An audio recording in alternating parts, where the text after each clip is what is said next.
So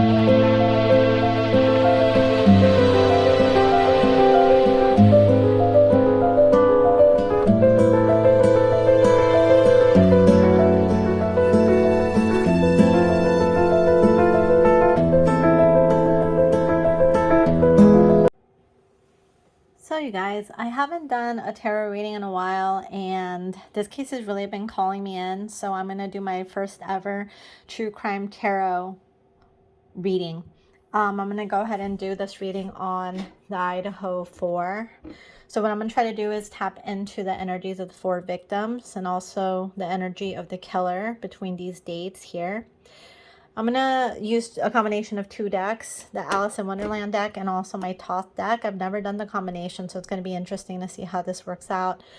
I'm going to try to do this as quickly and as efficiently as I possibly can because I want to be mindful of the spirits. If you believe in these things, then you understand why you want to be mindful of their time and also obviously their energy, especially if any of them opt to come in and just give a little bit of information. You want them to just be able to go on their way thereafter and hopefully not linger on these memories too long. So you guys, I'm going to go ahead and do a quick little ritual off camera to kind of, if you guys watch any of the tarot videos online, you'll see how this works and you'll already have an idea, but I'm going to do that off screen and then I'll be back.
Alright guys, after shuffling the cards, the Alice in Wonderland seemed like the deck that was meant to represent the victims.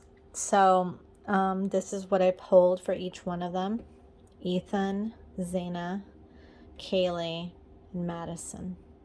So kind of looking at the different tarot decks that I pulled for each one of the victims, I'll start with Ethan.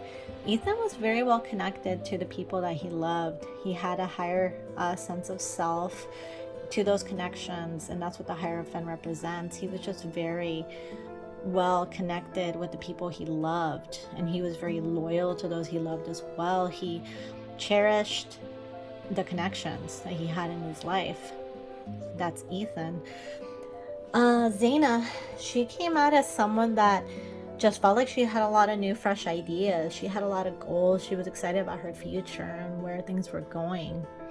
In regards to Madison, she got the 10 of Hedgehogs reversed, which basically means she felt there was something missing in her life. She might have been very outgoing and seemed very happy, but in reality, she was assessing a lot of her different, she's living this life that seems amazing, but she wasn't necessarily happy. She felt like there was something missing, and she was analyzing it quite a bit. In regards to Kaylee, she was living a life of abundance, which I guess this makes sense for her. I was watching some reports and they said she got an amazing new job in Texas. She's going to be moving out there, and she had a brand new car, I guess a Range Rover. So this girl was preparing to live this amazing life. So she had abundance, she had everything going for her, that's where each one of their energies were when their lives ended.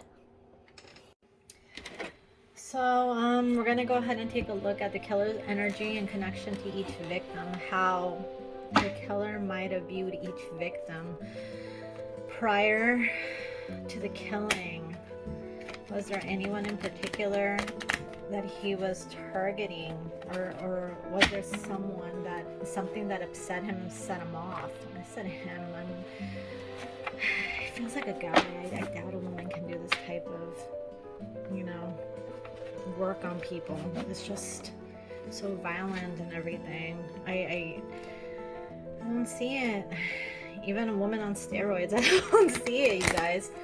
Oh, that was kind of scary. Sorry. Or maybe it could be a woman. Maybe there's a connection to a woman, it seems. Like my candle did some weird thing right now. It really freaked me out. But maybe I'm being guided. Maybe there's a woman also somehow involved in this. Not necessarily in the murder, but there's a woman that might have been filling the killer's head with stuff. You know, or someone that was egging on the aggression towards some of these people. I just got that energy. Just what my candle did when I said that it couldn't be a woman. And like, I wish you guys could have seen it. It literally just did something super sassy.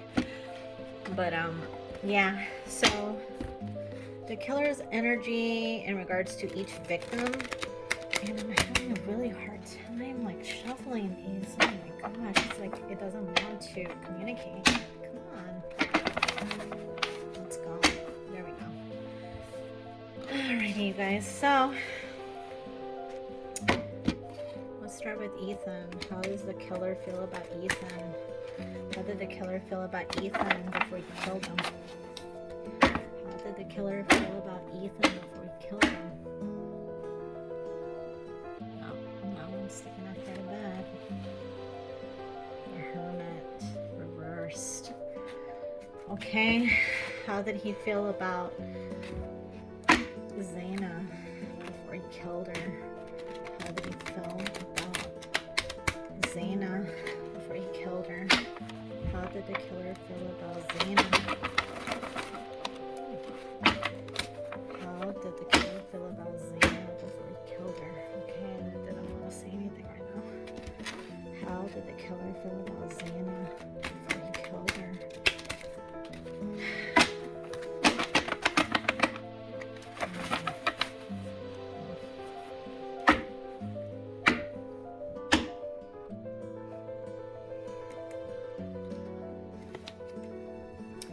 Prince of Swords. Seems a little bit of animosity here. I honestly feel like he knew them, you guys. Like, this isn't... Maybe he knew of them. He knew enough about them. I'm trying to see. Okay. How about Madison?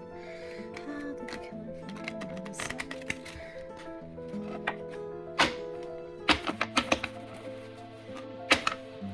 These cards really...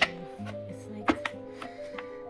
I don't know how to describe it, you guys. It almost feels like this killer doesn't want anyone tapping into his energy. How does the killer feel about Madison? Or felt about Madison? Alrighty. Ace of Swords. He had really negative energies towards these people. My gosh. Anyways, how did he feel about Kaylee? How did he feel about Kaylee? This one is really. This one is just, I don't know. As a tarot reader, you guys, sometimes you just feel weird things, and I feel like there's,